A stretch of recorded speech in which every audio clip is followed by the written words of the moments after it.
overdo things or think that you can do what you want to do, because that is not allowed. We, move in one direction, in one unison, precisely to place the contagion in control for the better health of our Filipino, our countrymen. Wala namang gusto nito eh. And we do not want to be lording it over your local governments, because we do not want to do that. I do not want to do that. That's an added task. Ayaw na ayaw ko yan. Pero wala tayong magawa. Sundin lang natin. Ang ibig sabihin, wag kang magbiyahe ng sarili mo. Sa Tagalog ba? Kung sa wedding, ay wag kang magpa-laro ng iba. Wag kang magbiyahe. Isa lang.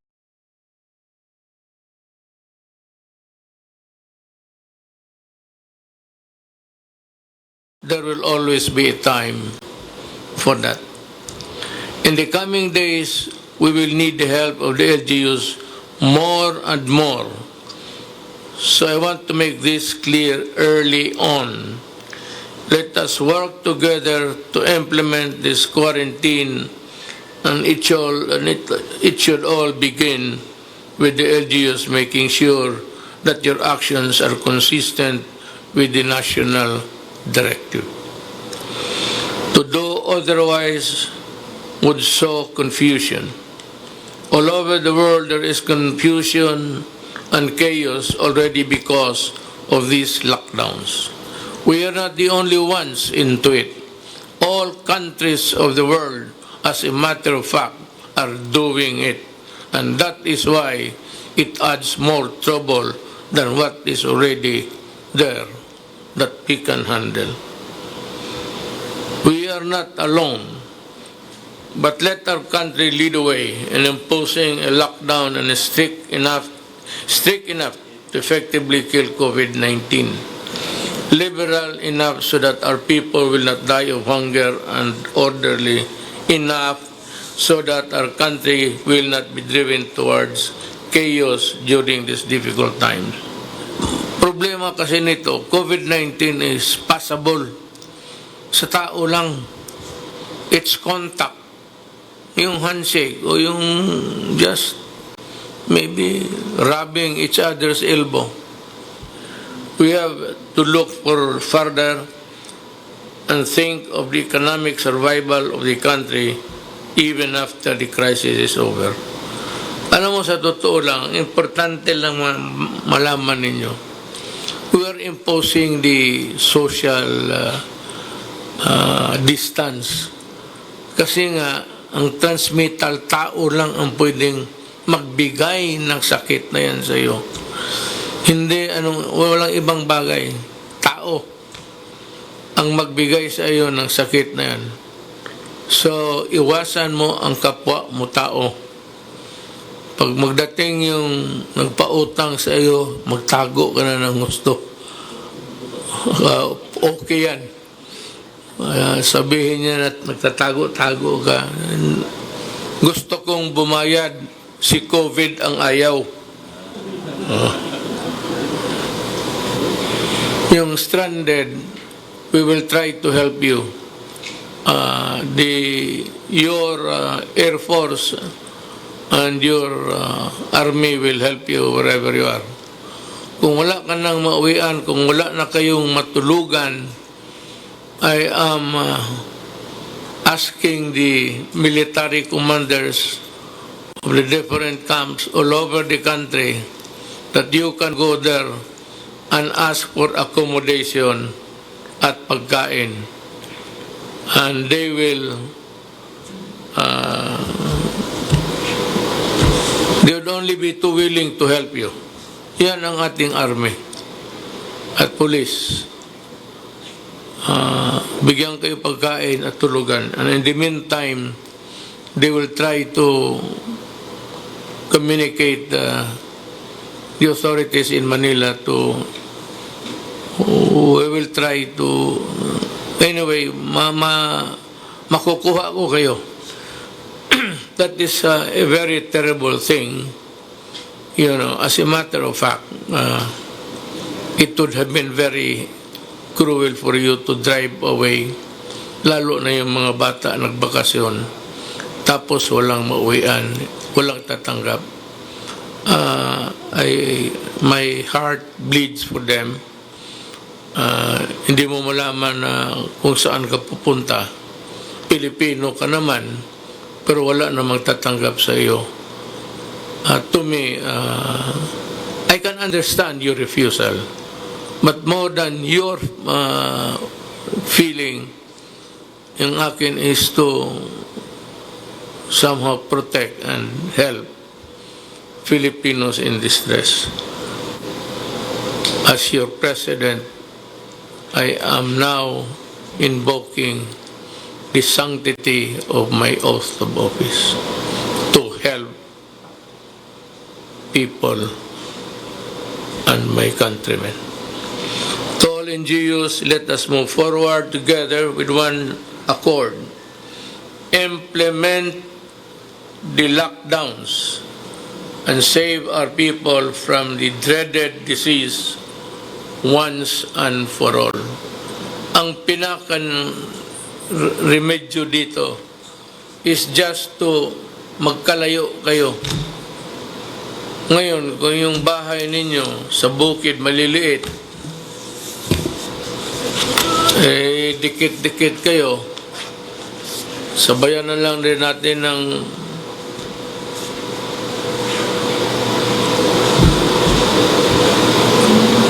ano bang prayer, dasal. Sabayan na natin ng dasal na tutulungan yung mga tao, mga Pilipino na hindi they are not in a position, wala sa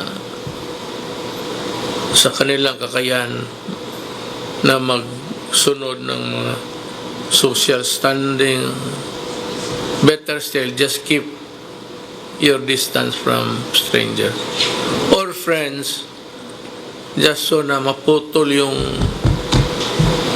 contamination from A to B, B to C. Kung kay D, putulin natin doon. Yun ang maganda. So it's actually the social intercourse that is bad at this time. I hope you can understand us at maintindihan rin ninyo kung ano ang ginagawa namin. Maraming salamat po.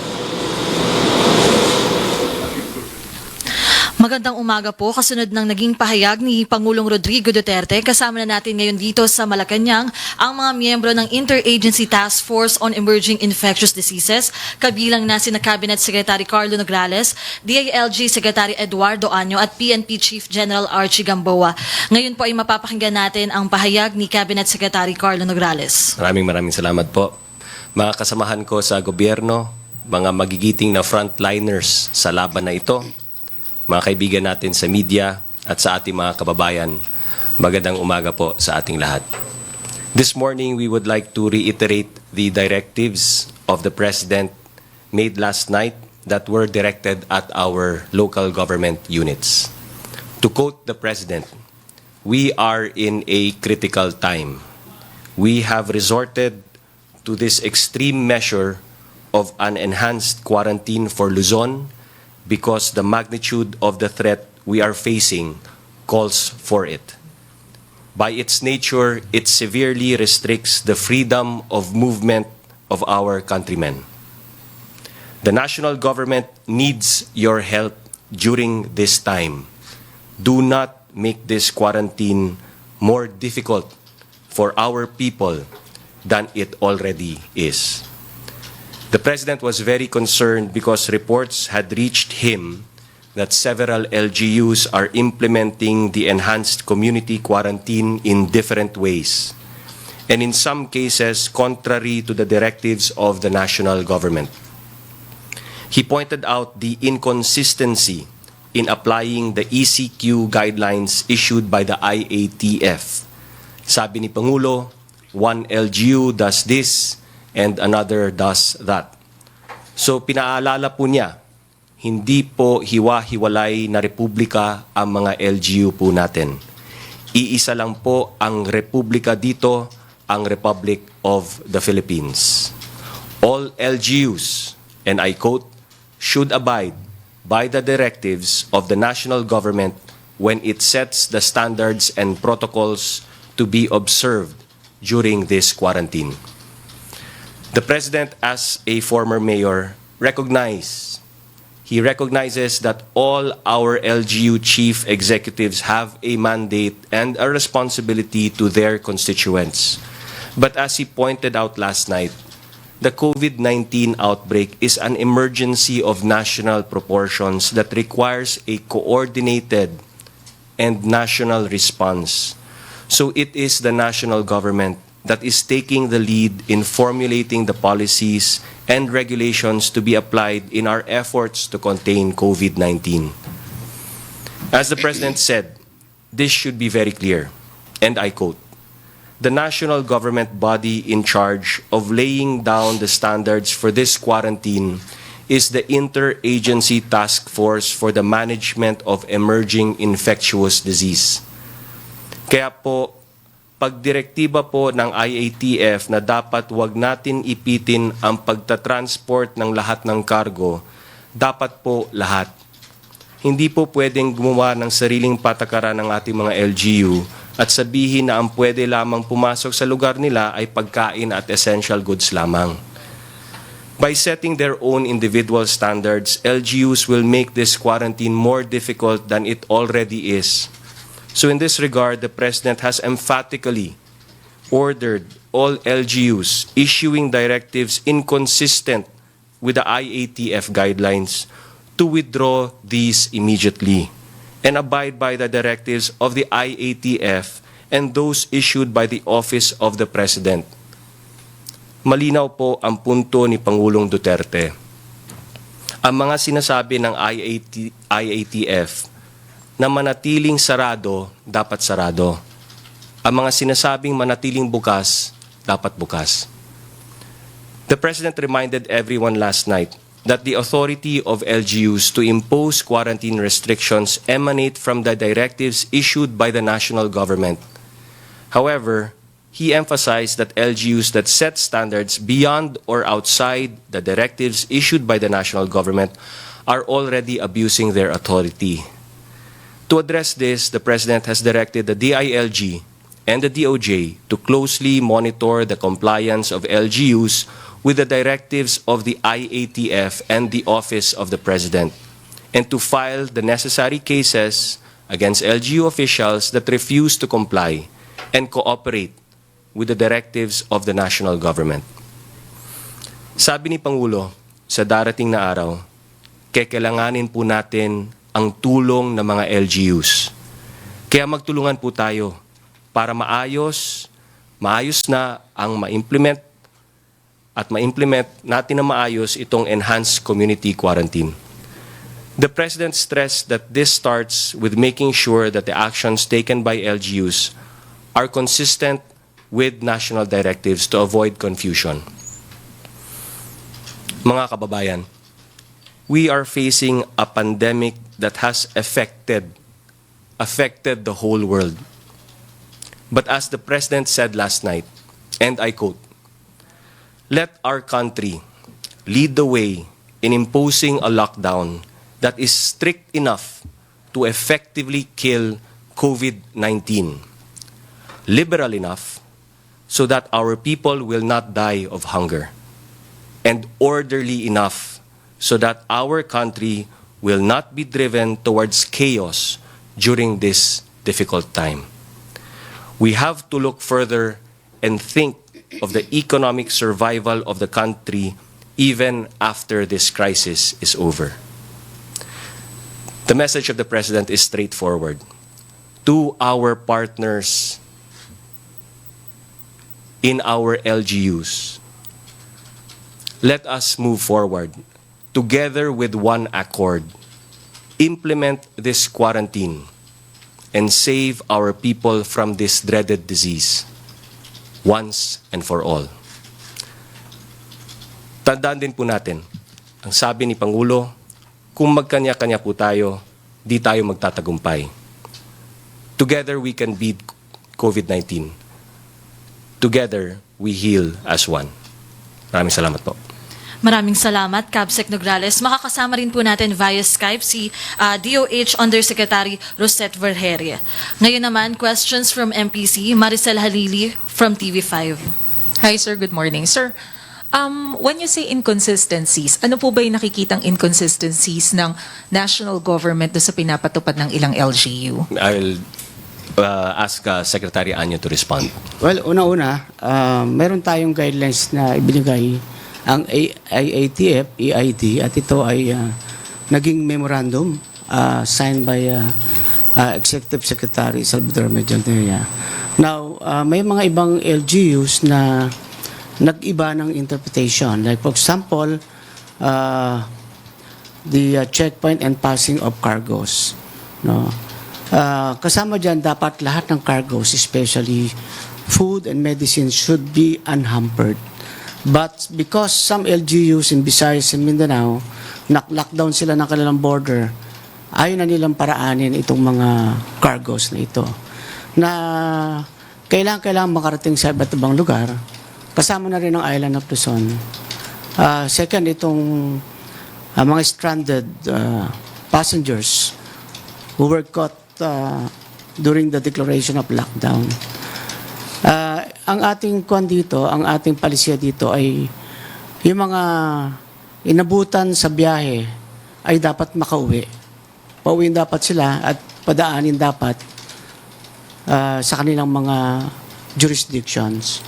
So, for example, kapag nag-lockdown ng border niya yung isang probinsya, hindi naman makakatawid yung mga stranded without passing the province.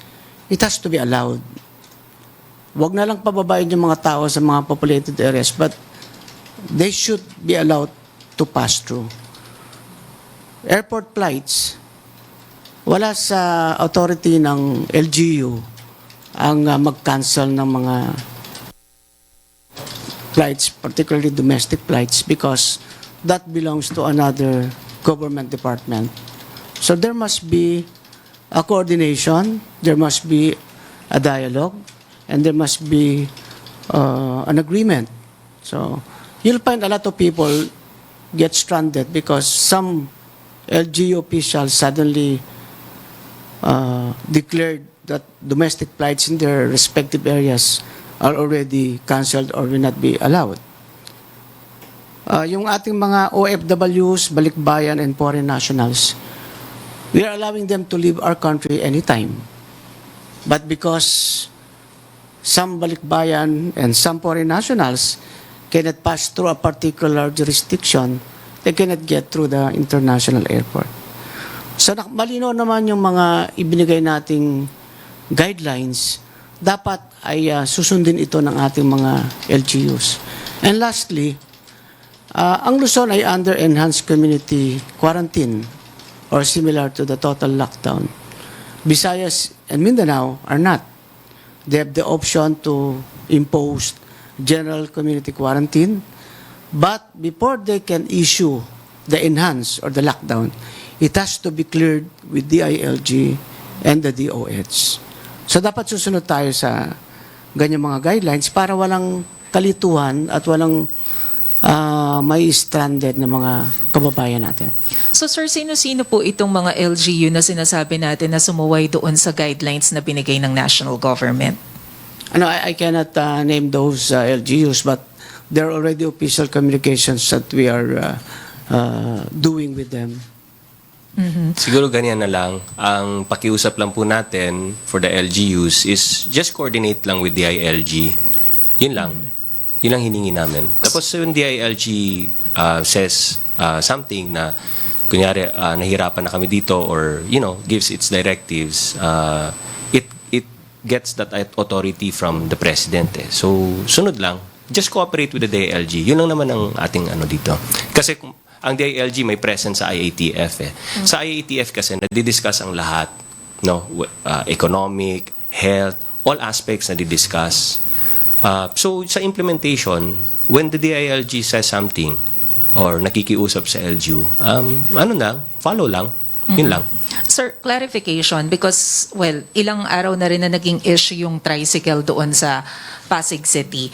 And sinabi na rin I think naman... tapos na yung issue. Apo, Tapos na po. sinabi na rin naman ni Mayor Vico na susunod sila. Pero what makes it different from the e-trike na ginagamit doon sa Manila? So yung e-trike allowed yun? No. Ask Sec. Anyo to respond. Yung public transportation ay pinagbawal natin kasi ito yung key para maipatupad mo yung total lockdown. Make it hard for people to move so they will stay at home. My job is how to make people stay at home. Now, if you allow mass transport, like kunyari, yun nga yung tricycle, you're opening a gate. We have about 4.5 million tricycles in the whole country.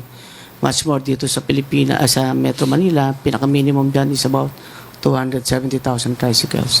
Now, the difference doon kay Mayor ng Manila, yung e-treks, e-vehicles ay hindi pumapasada. Ito ay hinar o kinumisyon ng Manila on-dispatch system for the purpose of bringing health workers to the hospital. So, hindi sila pumapasada. They are on-dispatch system to pick up the health workers specific. Hindi yung pumipick up ka ng pasahero at alam mo naman, no, pagka pinayagan mong mamasada, kahit konti lang yan, you cannot control it anymore. Speaking of 270,000 tricycle, sabihin natin 100,000 tricycle, I don't want the PNP and the DAP to check 100,000 tricycles every moment just to check kung sinong sakay. I'd rather have them focus their efforts on keeping the people staying at home. Sir, paki-clarify din po yung policy doon sa media kasi ang sinasabi sa amin extended until March 21 supposedly yung passes. Pero so far sa experience namin, 4 na teams na yung hinaharang sa checkpoints kasi wala naman daw pong black and white na order na kilalanin yung mga company ID and certificate of employment. Wala pa naman pong napoprovide na IPC ID for us. So can you clarify, sir, the policy? Well, all media now are allowed to pass the checkpoint. Kahit na ginagawa pa yung uniform ID, the company ID is enough. So kung mayroon mang kaguluhan, andito si General Gamboa, ngayon pa lang ina-announce namin sa lahat ng ating law enforcers na i-allow niyo yung media sa mga checkpoint kapag sila ay dumaan. Okay, sir. Follow-up lang po from Celerina Monte of Manila Shimbun. Davao City Mayor Sara Duterte is one of the chief executives who barred domestic flights. Should she be reminded for that? Everyone is reminded. We're not pinpointing an individual LGU or person.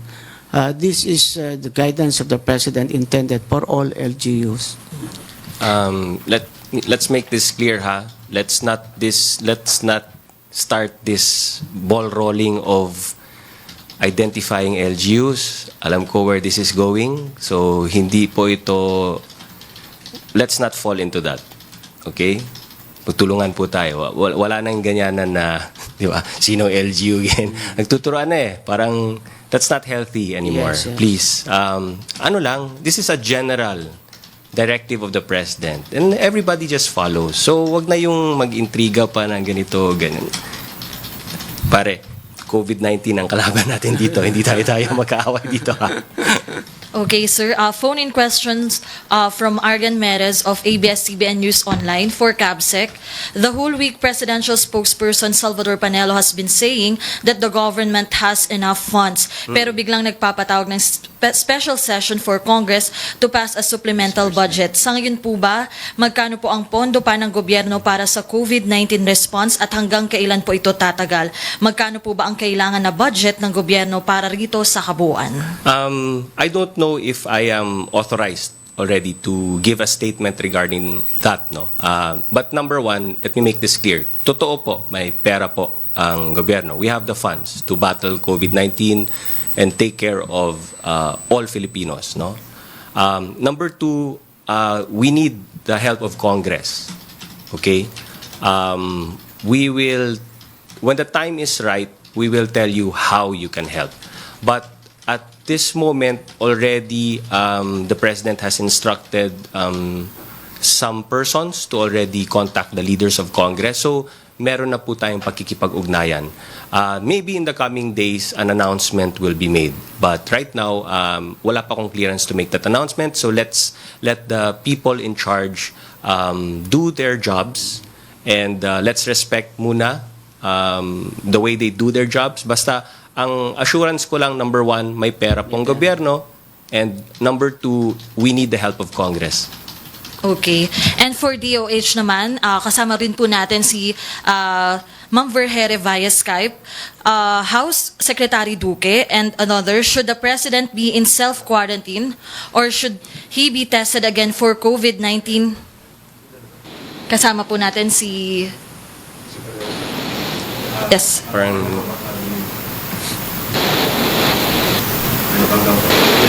Okay. Back na muna po sa ating mga kasama dito. Isa pang question, last question from Arian Meres. For CABSEC and PNP, may feeding program po sa Manila na tumigil na muna dahil pinagsabihan ng mga pulis na nag-violate ng social distancing measures. Ano po ang policy ng government para sa mga street dwellers? well, first of all, totoo po yun. Ang frontliners muna natin are the LGUs, no? But in terms of the implementation, syempre LGU yan with the assistance of the PNP. So, Yes, generally, what should be observed, no, meron tayong prohibition on mass gathering. But syempre, feeding program, if especially if this addressed to the less fortunate, then I think what should be observed is the social distancing. But it should not prohibit, especially kung ang pinapakain natin are the less fortunate of our society. Okay, ngayon kasama na po natin si Yusek Vergere, ulitin lang po natin yung question. House Secretary Duque, and should the President be in self-quarantine or should he be tested again for COVID-19 given that he had contact with Secretary Duque last Monday and Secretary Duque is already under self-quarantine? Yes, good morning sa inyo lahat, and good morning sa CABSEC and our Secretary Anyo and PNP Chief Archie Gamboa. Klaruhin lang po natin para naiintindihan ng ating sambayanan. Unang-una po, si Secretary po ay nasa maayos na kalagayan. Siya po ay nagtatrabaho sa kanyang bahay ngayon. We have regular communication with him through teleconference and phone calls. Siya po ay na-test nung isang araw dahil nga po ay siya po ay na-expose sa isang kawani ng gobyerno. Siya po ay tinest dahil siya po ay kasama sa ating vulnerable population.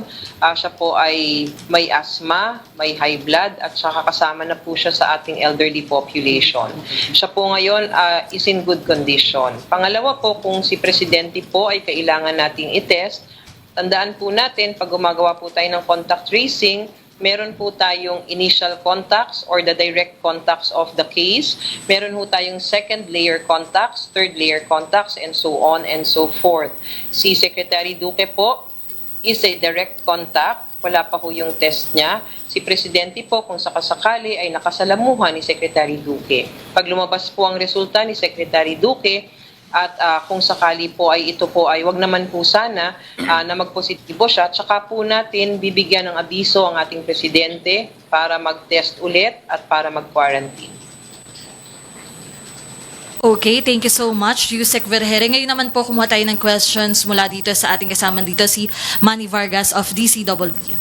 Sirs, good morning po. Kay Secretary Anyo, kay CABSEC. Sir, yung nasabi po tungkol sa mga stranded, ano po ba yung kailangan ng mga stranded na gawin, ipakita para sila po ay payagang makapagbiyahe? At kailangan po ba nilang magpakita ng IDs na mayroong proof of residency nila para sila ay makauwi? Kasi may mga information po na halimbawa, meron pong tao na nasa Northern Luzon pero taga rito sa Metro Manila, hindi po makapagbiyahe. At the same time po, kung sakaling walang sariling sasakyan, mananatili ba muna siya roon habang meron tayong enhanced community quarantine? Okay. Lilinawin ko lang muna yung definition ng stranded. No? Ang stranded, ito yung person or group of persons who are already on transit going home. For example, the group of young students na mayroong activity inattend dito sa Northern Luzon, 9,000 sila lahat. Nakauwi naman yung iba, but nine students with their teachers got stranded because hindi kasi sila gumagamit ng airplane, no? Sila ay nag-by land, pagkatapos nagroro. So, inabutan sila ng lockdown. Yun ang stranded. Yung mga tao na nag-aaral sa Manila, tapos gustong umuwi ng probinsya, hindi stranded yon. They have to stay where they are because that is the rule of the lockdown. Kaya yung sinasabi nating 3 bus na nagbibiyahe, nung nag-lockdown, nasa bandang Bicol na sila from Manila. And they have to be allowed to go home. So sila yung stranded. Mayroong mga tao naman na sabi niya ay nandito siya sa Manila, tapos mayroon siyang namatay na kamag-anak sa probinsya at gusto niya umuwi doon, stranded. Hindi yun stranded. No? So, lilinawin natin yung definition of stranded. It's very easy. At pagka stranded, we will allow them to go home. Yung mga foreign nationals na gustong umuwi sa kanilang country, iba naman nag-choose na mag-stay na lang where they are, doon sila mag-quarantine. Pero yung uuwi ng kanilang bansa, they're foreign nationals, we regarded them as stranded. Kaya pinapayagan natin sila. Thank you. Kabsec, sir, meron na pong utos na lumabas para sa mga government offices na magtipid po sa tubig. Pero ano naman po yung payo ng IATF sa mga kababayan natin na, yes sir, yung meron pong memorandum para po sa yung pagtitipid po natin ng tubig, conservation ng tubig. Paano naman po yung dapat gawin ng mga kababayan natin para po makapagtipid ng tubig in the midst po na kailangan nilang maglinis ng paligid at palagian po maghugas ng kamay, especially yung panahon ng tag-init? Wala sasagot. We are now actually nasa summer season na tayo ngayon. No? This is a fire prevention month. And obviously, we need to conserve water. But because we have a lockdown, especially in Luzon, mas lalong lalaki yung pangangailangan natin sa tubig. Kaya nananawagan tayo sa ating mga mamamayan na magtipid sa tubig, but of course not sacrificing yung hand washing. So this is an appeal to everyone because as you know, mas kailangan lalo ang tubig ngayon at alam din natin na mababa din yung level ng Angat-Tam, especially in Metro Manila. Sa outside of Metro Manila, hindi naman talaga yan actually problema eh. So dito sa mga residents ng National Capital Region, kung po pwede talaga sana, ay wisely at judiciously ang paggamit natin ng tubig. Siguro alam naman natin, matatalino naman ang Pilipino. Sabihan mo lang na itong kailangan natin gawin, susunod naman yan. So we don't have to, alam mo na, yung detail yan. Sabihin lang natin na ibalanse po natin, gaya ng sinabi ni Sec Anyo. Matalino ang ating mga kababayan. Sir, last na lamang po. Last 2 questions po kay Yusek Berhere. May mga natatanggap po kasi kami na mga paghingi ng tulong para po sa mga kababayan natin. Number 1 po, yung may mga nagtatanong, paano daw po yung mga relatives nila na nade-deny na raw po sa mga hospitals. May pinadala pong message sa amin na yung isang taga Cavite, yung kamag-anak niya, pwede po na asikaso nito, pero sigurado may iba pang cases na hindi po tinatanggap sa hospitals because of nagkakaroon ng problema na sa facilities, availability ng facilities. And then secondly, Yusek Verhere, ma'am, meron na pong in-announce ng FDA na may approved test kits for commercial use. Ano naman po yung dapat malaman ng mga kababayan natin? Number 1, para po maiwasan yung peking products na ito o kung may mga peke pong lalabas. And then at the same time po, para masigurong legitimate or tama yung mga results na makukuha nila. Kasi po, bago lahat tayo dito eh. Thank you po. those questions. No, unang-una po, yung mga tinatanggihan ng ospital, sana po maklaro po natin kung ano po ang circumstances kung bakit po tinanggihan ng ospital. Meron ho tayong pinapatupad ngayon ng mga pamantayan at patakaran ukol sa mga taong dapat lang i-admit sa ospital sa ngayon ng sitwasyon natin. Unang-una po, ang mga tao po na may severe na mga symptoms o di kaya sila po ay elderly o kaya ay may underlying conditions or high-risk pregnant na may mild symptoms. So pagdating po sa COVID-19, yan po ang ating mga tinatanggap sa ating ospital. Atin na pong binibigyang tugon, ito pong mga nababalita at naobserbahan na napupuno na ang ating mga ospital. Sa katunayan nga po, na i-announce na po kanina ng ating Secretary of Health, UPPGH already has agreed to become our COVID-19 hospital. They are slowly transitioning para po magamit na natin sila in the coming days para specific lang for COVID-19 cases. Ang ating pong iba pa ring ospital, katulad ng Lung Center, meron na pong dedicated wing para sa mga kasong ito. And also, ina-assess na po natin ngayon yung ating N. Jose Rodriguez Memorial Hospital doon sa Caloocan para ma-equip natin para maging hospital din specific for COVID-19 cases. So, ito pong lahat ay mangyayari sa mga susunod na araw. So, yung mga tinatanggihan apparently, sana malaman po natin ang circumstances. Itawag niyo sa hotline namin para magyan namin sila ng karampatang solusyon o response dyan po sa kanilang inirereklamo. Pangalawa po, yung pong sa ating mga testing kits, meron na pong naaprubahan ng ating Food and Drug Administration na 4 na testing kits na pwede na pong gamitin for commercial use. Ngunit gusto lang natin paalalahanan ng ating mga kababayan. Ito pong testing kits na naaprubahan ng FDA para sa commercial use ay maaari lang gamitin sa ating mga ospital o laboratorio na may kapasidad para gamitin ito. We need a molecular biology laboratory para gamitin po itong mga testing kits na ito. Hindi po ito basta nabibili sa mga supermarket o sa drugstore at gagamitin sa bahay. Kailangan pa rin ho sa ospital gagamitin ito. Ang kagandahan po nito ay mas marami na pong ospital ang maaring makagawa ng testing dito sa ating bansa. Okay. Ngayon naman po, phone-in questions ulit. Para ulit kay Yusek Vergere. This is from Sofia Toma Cruz from Rappler. Yusek Vergere, we've been receiving reports on the ground that PUIs who get tested still haven't received their test results for almost a week now.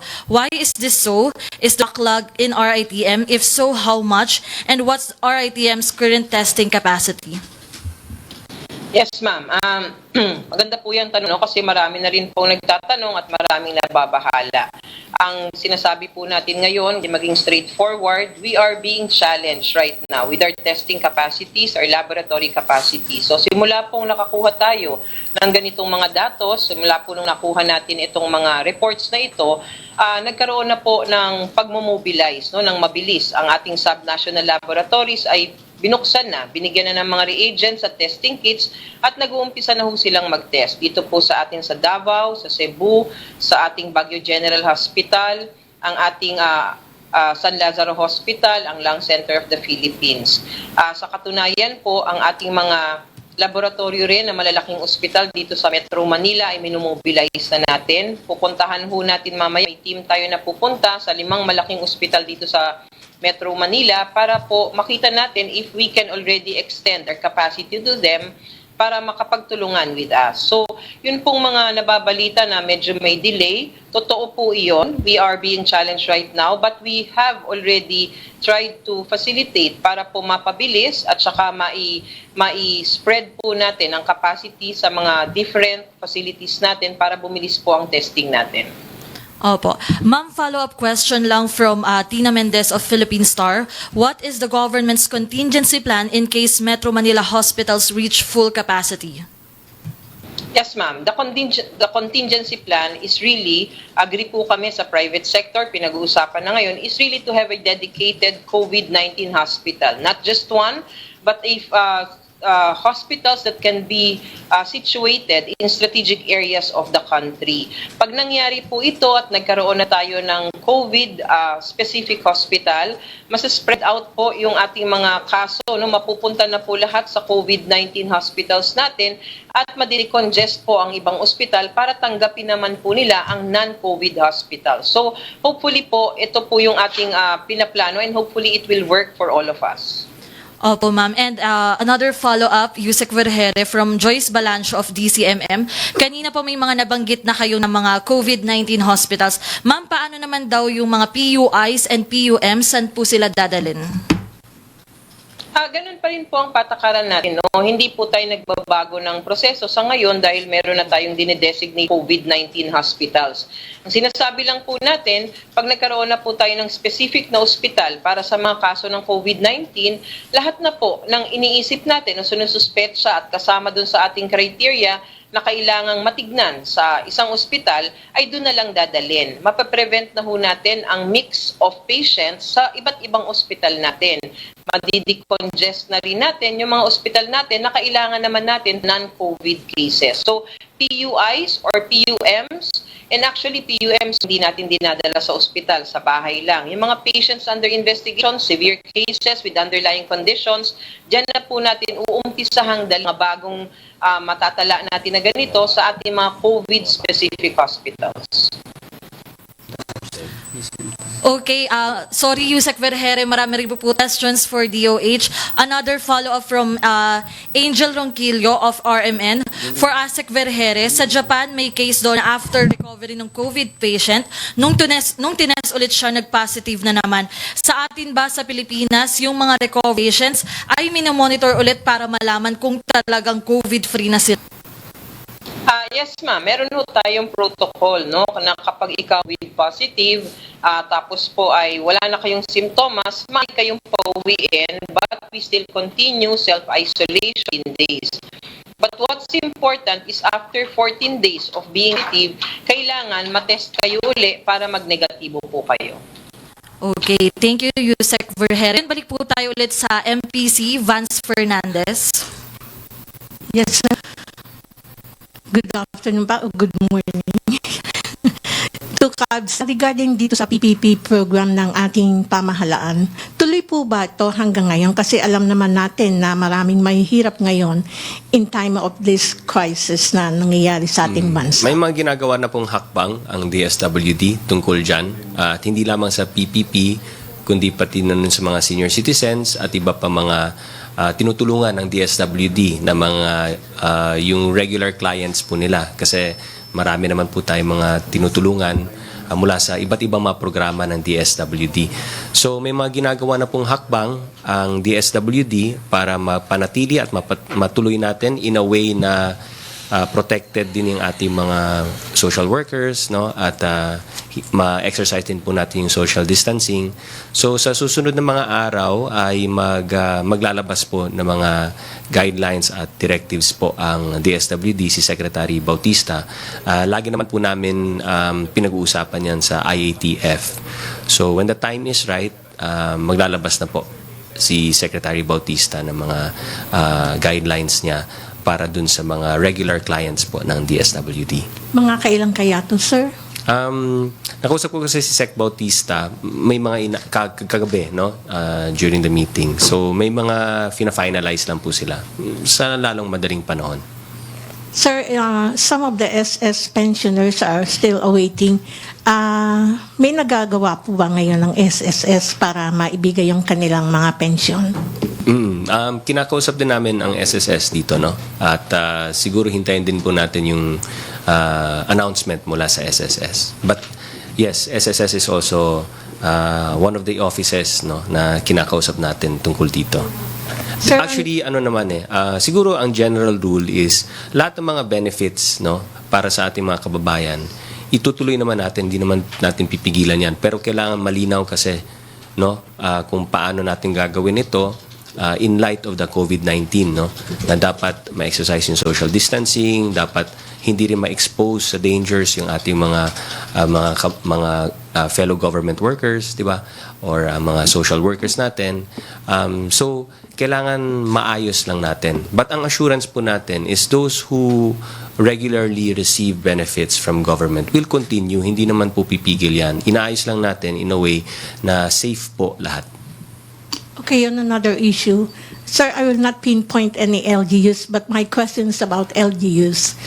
Sir, may mga LGUs na dumadaing na sinasabi nila na naubusan na daw sila ng budget when in fact, malaki yung kanilang sinasakupan para sa kanilang itong mga constituents nila, siyempre nag-aabang para sa kanilang tulong. Now, will the national government, try to help them also? Oo naman. Of course. Even, let's say, sir, may I interfere? Wait. Sige po. May I interfere? Kasi malaki na yung nasasakupan nila when in fact, they're giving a big amount for their supplemental budget. Now, eto dadaing sila. Hindi. Ganito naman yan. Alam naman po namin sa national government kung magkano ang sa bawat LGU. Alam naman po namin, we have the data. So alam namin kung magkano yung kaya ng LGU, yung capacity ng LGU. Down to the last LGU, alam namin yan. So alam namin anong kakayahan nila, alam namin kung magkano ang kaya po nila. Given that, nandito rin yung national government to help. So the LGU being the frontliner, sila ang mauna using their quick response fund, which alam naman din namin kung ano yung quick response fund po nila. Tapos augmentation at tulong ay yung national government papasok to augment and help the LGU. Kasi frontliner ng LGU. Yung sistema in place na po yan. Yun lang, that's why we need better coordination, yung magandang coordination with the LGUs. At maraming mga LGUs, maraming LGUs are doing a fantastic job and we commend them for it. Alam po namin ang sakripisyo po ng mga LGU. Alam namin, kinokomment po namin sila sa lahat ng ginagawa nila. And the DILG is here to help. Magtulungan lang po tayo. Yun lang naman ang message. Yes, sir. Para po kay DOH, Jerry, okay. Ma'am, are you amenable of online consultation? Kasi alam po natin, we should stay at home. Yes, ma'am. Meron po kaming ngayon hotlines ng DOH kung saan po tinalaga natin ito para makatawag po ang ating mga kababayan na may mga questions regarding regarding the situation, tungkol po sa mga inyong nararamdaman, at iba pa hong impormasyon na kailangan nyo. Maari lang po kayong tumawag sa 1555. Yan po yung isang hotline. At yung pong isa ay is 894-COVID. Okay, thank you, ma'am. Sir, kay PNP Chief Gamboa, sir, may tatanong lang po ko. Last time, dumaan po ko going to San Juan. Ang sabi nila sa akin, hindi daw ako pwede pumasok. When in fact, boundary lang po siya ng Manila. So, I have to go to the market and the groceries. Hindi po ako pinayagan. Okay, first, San Juan, sir. are you presenting yourself as a member of a media or Yes. the only authorized in the Yes, I family told to do? them. Okay, if your function is for the media, then dapat walang question. Once you present your company ID, then you should be allowed to pass. Second, if you are the designated person in the family who's supposed to go to the grocery or do the marketing, then it's also one of the acceptable exemption. Then you should have passed the checkpoints. Okay, sir. Pero ang sagot po sa akin nung PNP or that, I don't know, that's the soldier, no? Kasi nakapatig, sir. Sabi niya, utos lang po. Yun, mali nga ang interpretation eh. No? That's why kami sa PNP, we even disseminate on a daily basis. No? Kasi every time there's a new directive coming from the interagency, kung merong mga amendments doon, who can only pass, no? Because we keep on defining that in every interagency conference, then we immediately disseminate, no? Through our regional directors, and we already created a Viber group para mas mabilis ang dissemination. But as a general rule, pag ikaw yung designated nga ng family to do the marketing, to do the grocery, to buy medicines, then you should be one of the exempted people who should be able to pass through checkpoints. Thank you, sir. Okay, another phone-in question. Igawin ko na po lahat na pong ito kay Yusek Vergere from Joseph Morong of GMA News. Yusek Vergere, do we know the extent of contamination of COVID in Metro Manila? And another question, are we looking at a more aggressive approach to testing, say magbabahay-bahay sa mga areas where there is a concentration of confirmed cases or a high number of PUM? Yes, ma'am. Unang-una, yung sa tanong, extent of contamination, what we know for now is, and basing it on facts, would be the data o yung mga datos po na pumapasok para po sa mga kasong nagpo-positibo. As to the extent of contamination, yan po ay hindi ko masagot, no? Kasi ang una-una, droplet infection, it lands on surfaces. But if you find a positive case, nakapag-disinfect ka after 24 hours, that's okay already. Ang virus po, it doesn't stay that long na maglalast for how many days. Pag nagland po sa surface yung ating coronavirus, after 8 to 9 hours, wala pa nga hong supporting evidence talaga na accurate yung information na yan, ay wala na po yung virus na yan. Also, kapag nag-apply nga po kayo nitong tinatawag natin ng mga disinfectants, pag nasa bahay kayo, kahit po yung household bleach pwede, after 24 hours, you can already use the space or the unit kung saan meron naging positibo ang kaso. Okay, and ma'am, another follow-up. How many testing kits do we have? Sa ngayon po, meron na hong mga pumasok, no, na mga donations coming from different partners and from the Chinese Embassy. Meron ho tayong pumasok na 2,000 galit sa Mammoth Foundation. May pumasok pong 1,000 kits galing po sa South Korea. Meron hong papasok sa Sabado ang dating 100,000 kits galing po naman sa Chinese Embassy. At marami pa ho tayong inaasahan na mga donasyon ng mga testing kits dito sa ating bansa. Ma'am, from Rosalie Cos of UNTV, Yusek Vergere, ano po ang gagawin ng DOH doon sa umanay nawawalang pasyente sa Quezon City na nag-positive sa COVID pero tumakas? Paano siya malolocate? Nakikiusap po kami, no, sa ating sambayanan. Nakikiusap din po kami sa ating mga media practitioners. Sana po i-verify niyo muna po sa amin kung totoo yung mga tumatakas na pasyente because it's really scaring our community. Katulad po kahapon, may naitala na may nakatakas daw apparently na pasyente sa General Trias Cavite. Nung chinek po namin sa data, the specific name, yun pong profile ng tao, wala po kaming ganun sa listahan namin. Kaya agad-agad po kami nagpalabas that was fake news. So ito po ngayon, ipadala niyo ho sa amin itong profile, ipadala niyo ho sa amin ang information and we will be verifying this immediately. And immediately post kung totoo man po ito o hindi. Ma'am, and last follow-up na lang po, Yusek Vergere, what is the status of PUIs in the regions? Is there a possibility na may mga positive doon considering walang testing doon? Hindi po walang testing doon, ma'am. Nagkokolekta po tayo ng mga specimens dun sa mga taong katulad ng sabi natin ay kailangan na matest, no, dun sa ating mga regions. Meron na rin nga po tayong na-mobilize sa subnational laboratories kung saan pwede na rin po tayo magpatest.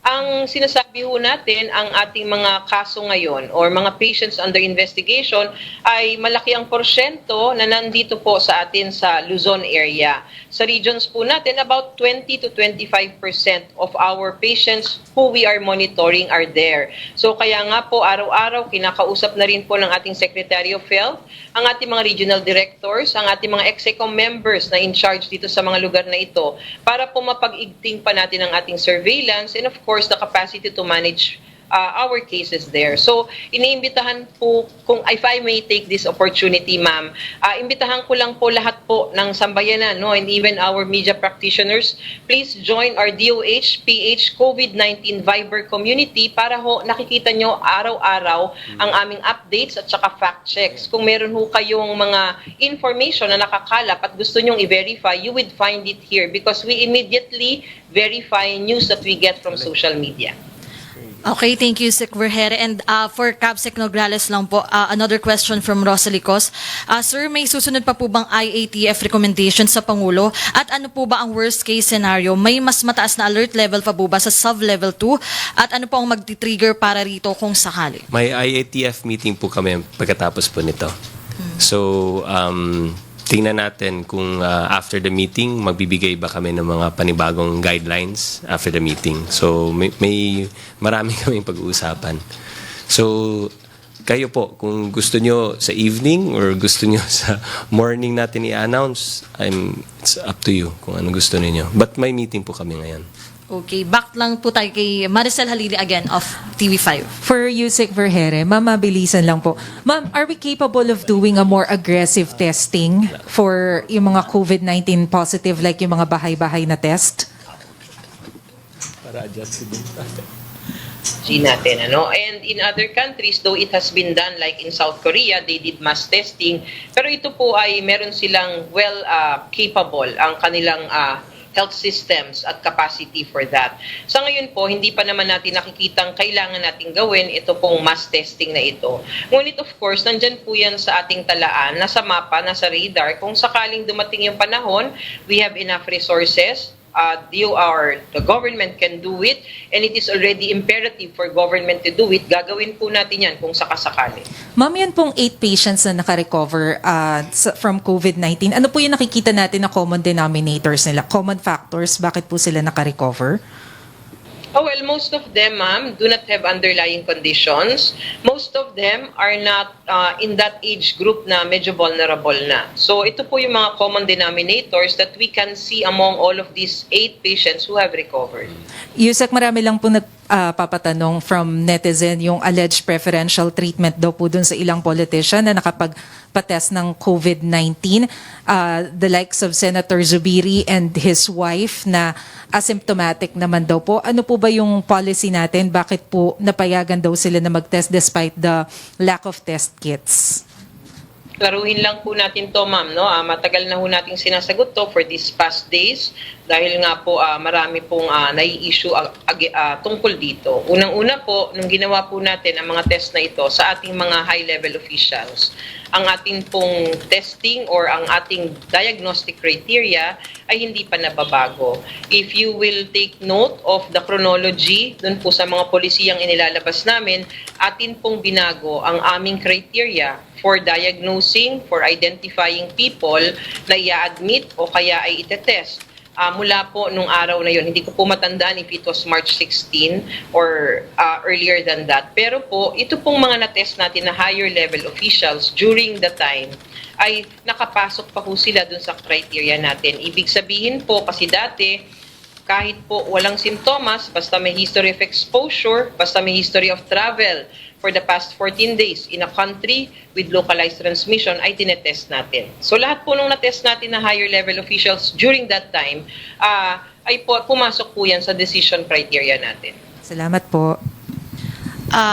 Another phone-in questions. Pasensya na po sa ating mga officials. Marami talagang tanong ang ating mga kasamahan. From Julie Aurelio of Inquirer for Cabsec Nograles, did the IATF approve SFA Locsin's decision to cancel all visa issuances for foreigners and ban them?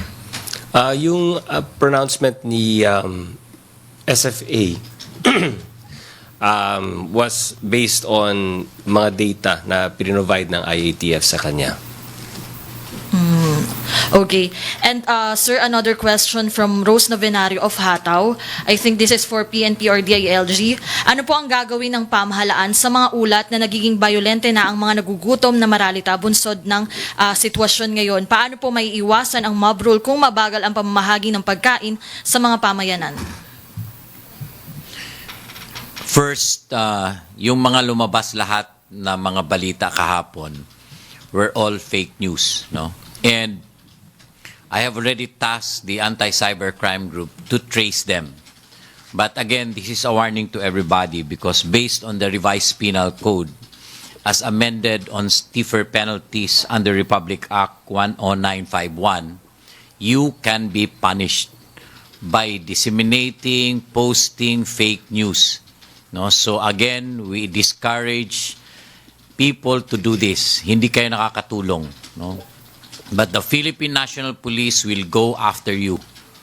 No, so wag nyo kaming subukan at hahabulin namin kayo, no? And as a matter of fact, my directive to the anti-cybercrime group and the different regional directors, magsample tayo no, para makita ng publiko na kaya nating mag-aresto at mag-file ng kaso pag nagpo-post o baka nagpo-post ng fake news. Okay, another phone-in question from Karen Lerma of Reuters News. What is the status of supplies, meaning masks, PPEs, respirators, and do we have local manufacturers, and how about bed capacities of hospitals? They said they feel they are on their own. For Yusek Vergere, ma'am. Yes, ma'am. Ang status po ng ating mga personal protective gears, meron po tayo mga parating na donations din po galing sa ating mga partners, private sector also, and other countries. Nandito na po, ini-inventaryo na po natin at ito po will be rationally allocated. Ibig sabihin, lahat po ng mga nangangailangan ay pipilitin natin matugunan ang kanilang pangangailangan, even local government hospital. So, ang amin nga pong hiling lang, sana po dumiretso po sa tanggapan ang kanilang tawag. Huwag nang po natin i-post sa social media because it adds to the fear of people na nawawalan tayo ng mga ganitong mga kasangkapan o gamit. Tumawag po kayo sa amin at titignan ho natin kung paano natin matutugunan ang inyong mga pangangailangan. Okay, thank you, Yusek. For Secretary Anyo po, while the government called for social distancing, what measures have you implemented to keep our inmates under the BJMP and provincial governments free or least susceptible to COVID-19? Will you move for their possible recognizance? Unang-una, sa ngayon, ang ating lahat ng prison detention cells ay COVID-free. So actually, this is the safest place now. We will not allow anyone to enter the prison and detention cells. Lahat ng bibisita dyan ay pinagbawalan natin. At kung may ipapasok na bagong inmates dyan, they will undergo mandatory quarantine bago ipasok sa loob ng kulungan. So if we will not allow anyone to enter, yung mga unauthorized na papasok dyan, we are sure that they are 100% safe. And for, thank you, sir. For Cabsec Nograles from Melo Acuña, I learned JACMA will donate 500,000 face masks and several thousand test kits. Other groups have also signified their intention to help. Please tell us how this will be distributed. Meron kaming mekanismo, meron kaming may grupo within the IATF who's supposed to handle all of that, no? Yung pagtanggap at and then of course the allocation will be depende ka sa DOH. Gaya ng sinabi ni Yusek kanina, no? It will be done in a way na ano naman that would be based on science and evidence. Hindi ito basta-basta. So, ano yan? Sa needs basis, meron silang formula dyan. Okay. And another for Yusek Vergere. Ma'am, do we have total number of patient tested for COVID-19 in the country? Yes, ma'am. Meron po tayo sa ngayon no, na ating pinangahawakan ng mga datos kung saan po nakakapag-test na po ng 1,170 tests. No? Gusto ko lang kong ipaliwanag, ma'am, kasi this is taken out of context. Pag nagte-test po tayo ng COVID-19, hindi lang po isahang test ito. Halimbawa po, nag-test ng positive ang isang pasyente, pag nasa ospital na ho siya, meron pa ho tayong tinatawag na second and third test collection. Ibig sabihin, ang isang tao, hindi lang po isang test ang magagamit niya. So marami ho kasing nagsasabi na bakit nauubos, ito lang naman ang natitest. So pag bumilang ho tayo ng testing done, ito po ay isang tao na maaring magkaroon ng 3 hanggang 4 na testing. Depende po sa kanyang kalagayan if he is admitted. Okay, thank you so much, Yusek Vergere. May questions pa po bang ating mga kasama dito ngayon? Last question from Manny Vargas of DCWB. Sir, magandang umaga po ulit. Sir, kanina po makikipag-coordinate yung mga health professionals po natin, health workers natin. Kasi po, may tanong pong pinaabot sa DCWB. Galing po kay Jason Macedonio, isa raw po siyang health worker. Sabi niya, paano kaya sa mga gaya naming health workers, 12 hours kaming duty sa hospital. Rider ako, gusto ko sanang isabay ang katrabaho ko dahil wala siyang masakyan. Hindi talaga namin alam ang gagawin. Hindi siya makapasok, mas malaking kakulangan nito sa amin dahil kinakailangan namin mag-extend kapag wala yung mga kasama namin. Rider meaning to say motorcycle. Rider po siya, sir. Gusto niyang isabay ito sa mga kasama niya. So siguro, sir, Bawal ang yun nga po. motorcycle. Ang siguro, sir, ang tanong po dapat siguro dito para sa kanila is, kanino sila pwedeng mag-coordinate para malaman nila kung saan sila pwedeng pumunta na may mga libreng sakay or para ma-accommodate Nag-announce sila. na kasi yung DOTR, di ba? At DOH, ng mga point-to-points. So yun, yung point-to-points, yun yung ating ginawang hakbang para matulungan ang ating mga health workers to get to work. Pero yung motorcycle, hindi po talaga pwedeng, angkas, hindi Sir, pwedeng can they coordinate with the LGUs para kung sakaling of course. medyo of course. malayo sila? Yes. In fact, we encourage that na mga LGUs na tulungan yung mga health workers. May mga LGUs are already 74 buses yung umiikot. si Sec Anyo po. Ang DOTR ay merong kinumisyon na 74 buses na umiikot yan at naka-announce yung mga pick-up points. So, coordinate lang with their LGUs and yung DOTR also ay na-coordinate dun sa mga hospitals din kung saan yung mga pick-up points. Huling tanong na lamang po para kay Yusik Vergere. Pinapabutin po ng mga kasamahan namin. Number 1 daw po, ano raw po yung mga hospital na pwedeng puntahan para magsasagawa daw po nitong mga COVID test? At sabi po ni Ms. Nifa Ravelo, magkano naman daw po yung price ng approved na test kits at kung saan daw po ito i-charge? Kung ito po ba ito sa pasyente o pwede raw po bang i-charge doon po sa PhilHealth? Thank you po.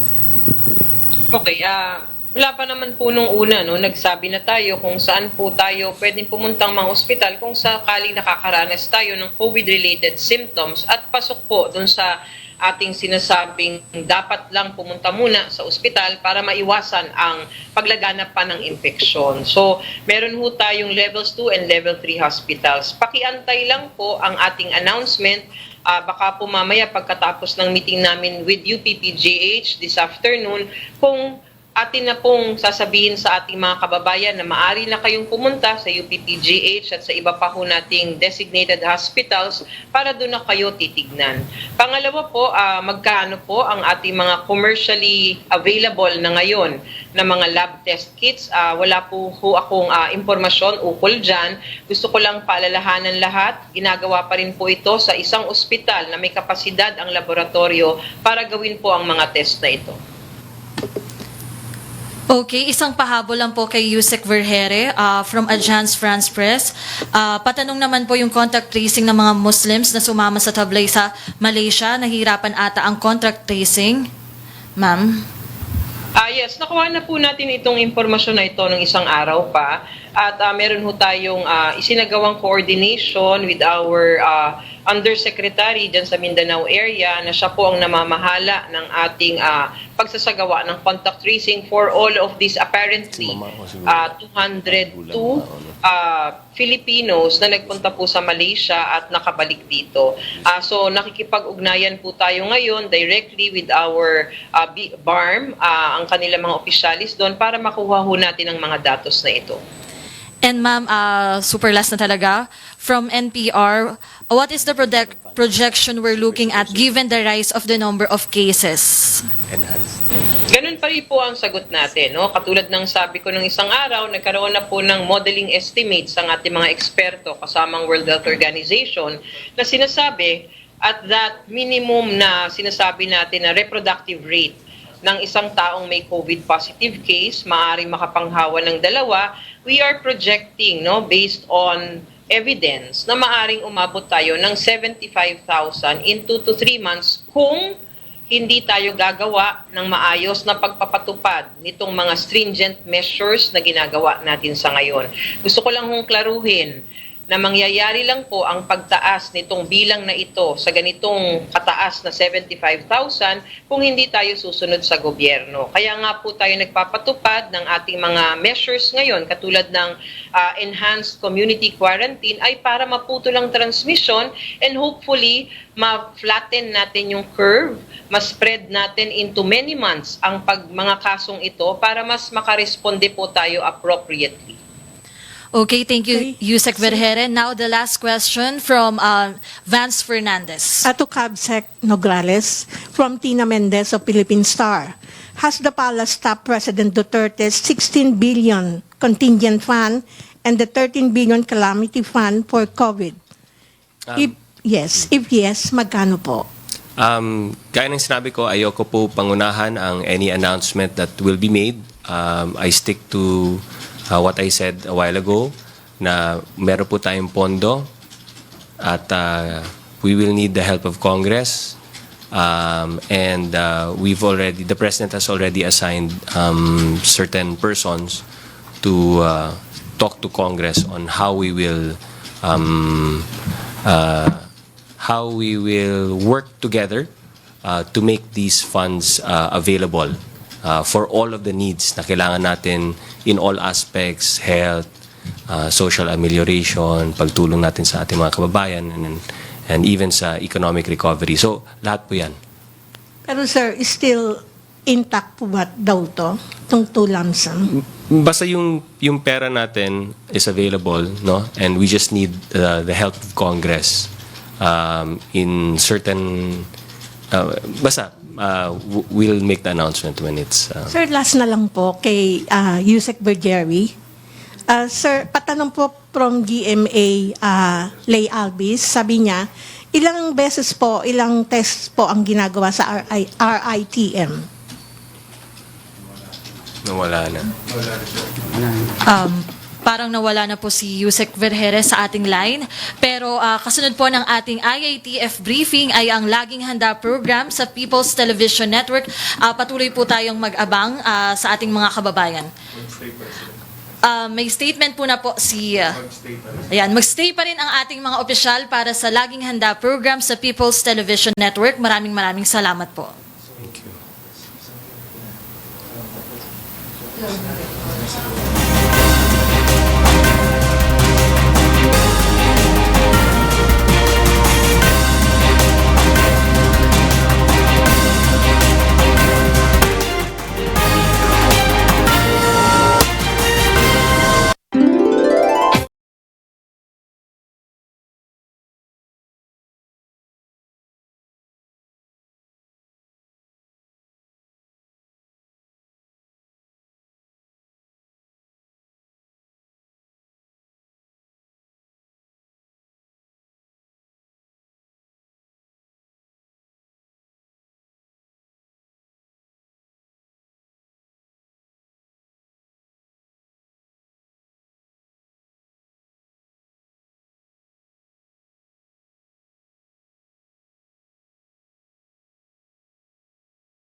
taga Quezon City or hindi lang gumagamit ng mga ibang identity para pagtakpan kung sila man ay sakaling mag-positive. At maliban dun sa pagkakaroon nyo ng intelligence, paghanap na ng intelligence sa unit ninyo at ng tracker team, paano natin masisigurado kung sakasakaling ito nga yung identity ng missing na COVID patient na yan? Sa tulungan ng barangay, sa DOH officials, siguro malalaman natin yung totoo talaga dito. Kasi kahapon, may chance kami na nakausap yung tatay, yung 77 years old. Habang nandoon kami, nag-inspect together with Mayor and other friends from media, lumabas yung isa, yung tatay pala. So, kinausap namin na bawal na talaga kayong lumabas. May barangay naman doon nakatutok at saka mga kapulisan natin. So, habang nasa labas na rin, kinausap namin yung tatay. Sabi niya na ang nakatira doon, siya lang, asawa niya, 3 apo at saka isang anak, 6. Pero may sinabi siya na may isa pa siyang anak na minsan lang pumupunta doon. Pero yung pangalan ng tao na hinahanap natin, dinis-on talaga nila totally. At nung tinanong din namin na may mga barangay officials na ba at saka DOH officials na nag-check sa kanila, kaya kasi nga nalaman, dininay din niya. Pero nung tinanong ko yung barangay at saka DOH official, sinabi naman na nandoon sila.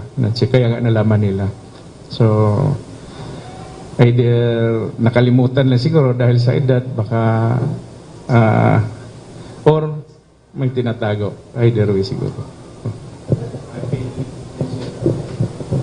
Sir, yung sa may Paranaque na pinabanggit ko, ito po ba yung sa may Marcelo Village na may pinatay Ilocban? Ito rin po ba yung na-report sa inyo na ikaw? Yes, ito yung Marcelo Green Village sa Barangay Marcelo, Paranaque City. That's it. Ang victim noon is si Miss Sonia P. Moral, 74 years old, widow, residing alone in the said area. Okay, it's being investigated. He was discovered by his neighbor at around 10 o'clock kagabi when it was reported.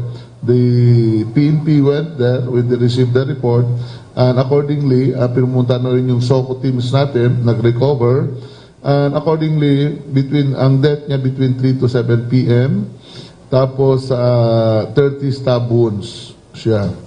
No, so ibig sabihin, ganito. And the police is now investigating the case, at saka naghanap na ng witnesses at tinignan na yung CCTV ng village kasi gated to eh. Gated to siya. So ganun. And accordingly, nag-iisa lang siya doon sa bahay niya. No? And wala pa pong update, but just the latest. However, according to our police there, ang chief of police natin, this is not related to enhanced quarantine. This is baka robbery talaga to or whatever. Now, we'll just check sa status ng investigations.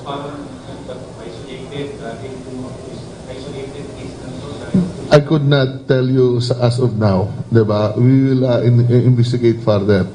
This is the first reported incident pa namin. So that's why pinapa-imbestiga namin maigi. We'll give you update later pag may maidagdag si Kwan.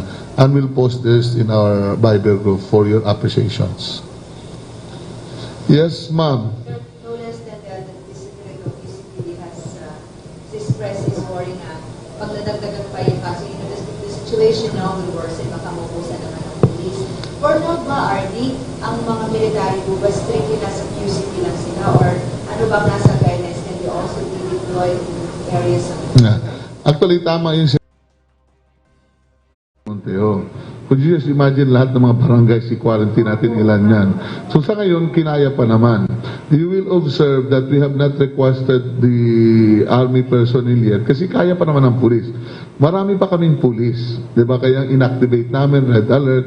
So we saw it that everybody give his share of doing the duties. Kaya hindi kami humingi. Sa Krami, they offered for help na meron pang another 10,000. But I told the chief of police, sir, marami pa naman kaming tao eh. Diba? Will you use our own personnel first? Pangalawa, kami na lang muna. Pag hindi namin kaya, sa kami hingi.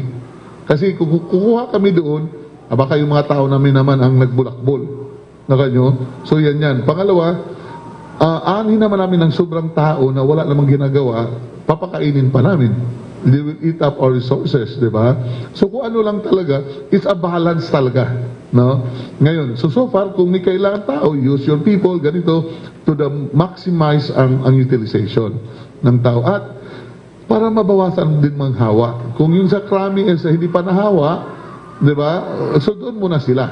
Because after 1 month nito, pag exhausted na kami lahat, PUFs na kami lahat, sila naman ang mag-take over. Yun yung part of our planning later on. Diba? Sa ngayon, kaya pa po ng NCRPO. Ang Army po, ang Joint Task Force NCR, supported us in the 6 major QCPs. Napansin nyo. Yung nasa NLEX, SLEX, sa Malanday Bridge ba yun? Sa MacArthur. Plus, meron din sila doon sa Marcos Highway. Diba?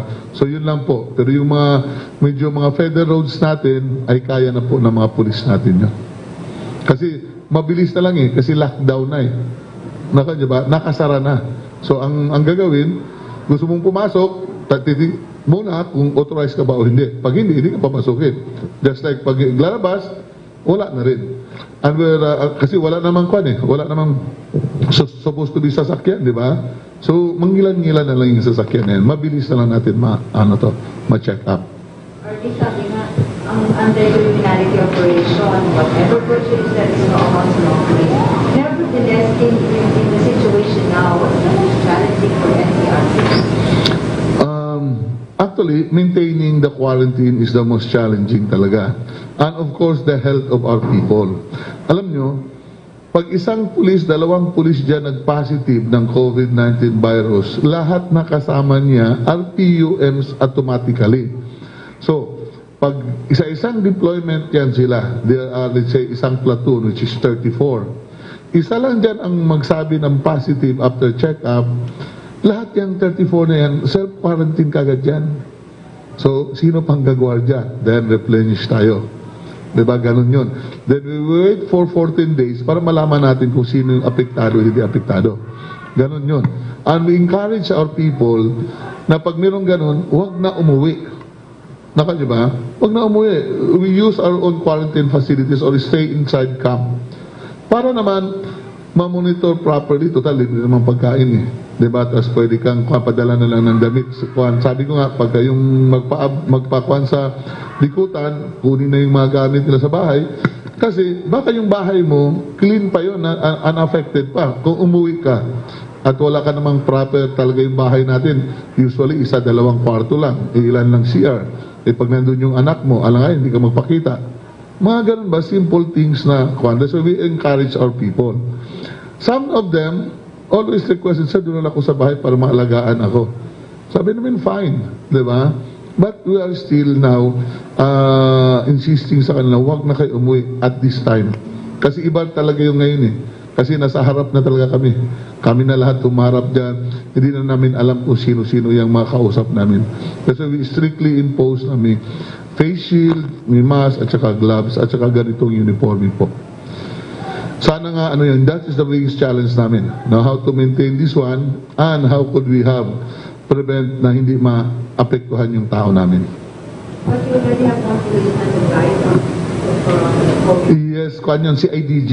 It was way before the enhanced quarantine natin. He died, 6 or 4 or 6 or 5. No? March, earlier pa namatay. Okay, so kaya nga, yung CIDG ng MPD, ng Manila Police District, ay nakatapos na sila ng 14 days. However, kasi may doktor naman nagmamonitor, dinirect pa sila for 7 days more before they will be issued clean bill of health. Diba? Kasi, ang case kasi nila, hindi pa, kasi parang, siyempre, dumadalo pa yung family, gano'n, di ba? Before they totally lockdown sila. Nandun sila, kung gusto niya sa MPD, buong CIDG doon, may police line, no entry din sila.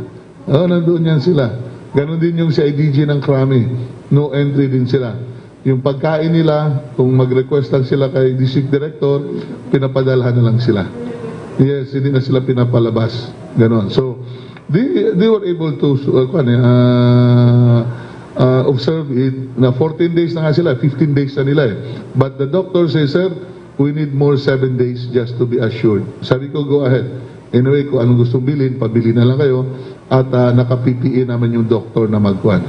So far, kasi ang lahat na mag-PUM kasi namin, ang gusto namin, minumonitor ng doktor. Hindi yung ikaw lang magsabi, nag-self-quarantine ako Dapat yung doktor ang magsabi at nagtatanong para makuha po natin yung right responses. Yun po ang gusto namin sa mga tao namin. Yes, sir. Check. Sir, ano lang po, related sa Paranaque. Kirk Salazar, Prof. ABS-CBN.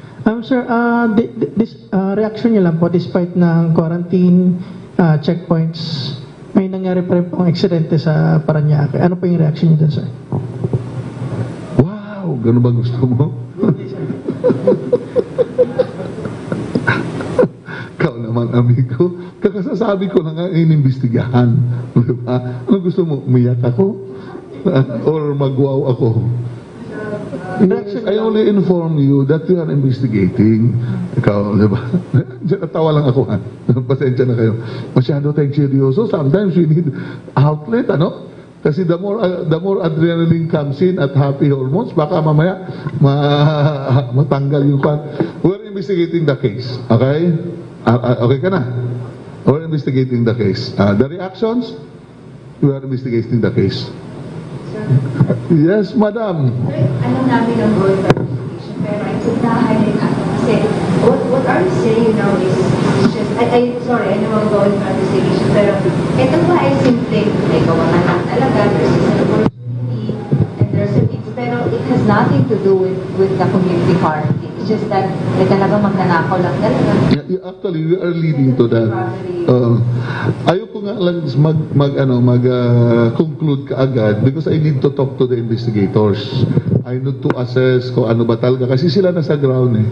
And they're just doing their part. And I think they responded well naman, di ba? In fact, nagpunta kagad yung Soko. Na kung sabihin nyo, bakit late din kasi ni-report, di ba? Yung mga kapitbahay niya, nag-report sila late na rin. When the crime happens kagabi, ni-report early morning na. Nung na-discover nung kapitbahay, kasi nga parang usually ata yung matanda, umaga na, hindi pa lumalabas eh. That's they discovered the incident. Kaya the police went there. As to this, isolated ba ito or related ba ito, hindi ko po talaga masabi muna. But ang sinabi lang ng ng investigator, ng chief of police, when he went there, sir, it has something to do with COVID-19 quarantine. It is, of course, inamin na baka nga this is robbery, chine-check pa kung anong nawala. And we are very concerned bakit there is daming stab wounds nandoon, no? Kasi usually pag magnakaw ka, isang stab wound lang eh. What makes you stab 70 years old 30 times? Diba? Yun yung mga tanong namin. So hopefully, we could already have the CCTV footage kung sino man po yun para makuhan. What we could advise everybody to please secure your residence, at least have it padlock, tapos see to it na bago nyo buksan yung pintuan, alamin nyo muna kung sino talaga yun nandun. Paggabi na, huwag na kasi tayo kalat-kalat eh. Stay inside to avoid any accident. No? What worries everyone is, ang iniisip kasi is, baka nga naman daw nakita ng magkakit-bakit magnakaw kasi magkakuluto naman. The exaggeration scenarios of some people are thinking now na it might be something to do with kasi, actually, pinoform na kasi sa social media na yun daw, direct yung mahihirap daw, magnanakaw sa mayaman. Alam mo, we become biased eh. Di ba? Una-una, I think we're happy that all local governments, yung TF is considered it, nagbibigay naman. Nagbibigay ng mga tulong. Nagbibigay doon sa mga kuwanan. Hopefully, kaya nga ng local government mag-provide ng pagkain. As of now, there was no truth na yung mga mahihirap magpunta. It has give dignity sa kababayan natin. No? So ikaw, kung mayaman ka, kung ayaw mo yung mangyari, di share what you have to your neighbors. No? Yun lang naman. Diba? Kasi, I think, bias naman ko sabihin, kung mahirap ka, magnakaw ka agad. I don't think so. No? It was forming na lang dyan sa social media na mag-prepare kayong mahirap, walang pagkain, ganito. I think the local government units are addressing that problem. Quezon City is addressing it. Manila addressing it. All, si Mayor Vico Pinanco, they all address it. No, lahat sila nakausap during the meeting and they assured the national government, pati kami, that meal assistance, food assistance will be given to their constituents. And we are monitoring it. As of now, wala pa naman. No? Siguro, yung usual lang na mga batang kalye na walang uuwian, baka yun lang yung katok ng katok. No? But yung the rest na very biased na sabihin, kung mahirap, magnakaw kagad, that's unfair. Diba? That's very, very unfair statements. Yes, sir, ma'am. Meron lang po yung sinabi sa President was saying, sir, yung daw Army and Police, bigyan kayo ng pagkain and tulugan yung mga na-stranded daw, sir, because of the quarantine. Kaya ba, sir, ng PNP magbigay ng accommodation? And No, we will not. Kasi una-una, pinagbigyan na kayo na umuwi. Pagbigyan na gano'n. Pag na-stranded kayo, dapat maglakad na lang kayo pa uwi talaga kasi hindi namin kaya. Now, kung ang bahay mo, papunta ka ng, let's say, palabas ka ng NCR, papunta ng Pampanga, hindi ka namin mahatid. Diba? So, hindi ko alam. Diba? We'll refer it to the concerned government agency. The PNP will provide the security. Yung iba lang siguro, pag na-timingan, ay papasakayin natin. Wala po problema. Pero, it's not our priority na na-standard ka, kukuliktahin yun, hindi po. Siguro na-timingan lang, na nandun yung sasakyan namin, tapos kung nandun pa uwi at nasa way, pwede siguro yun. I will direct our personnel. Kung, let's say, alam nyo, may bus kami. Meron kami kung ano-anong mga sasakyan.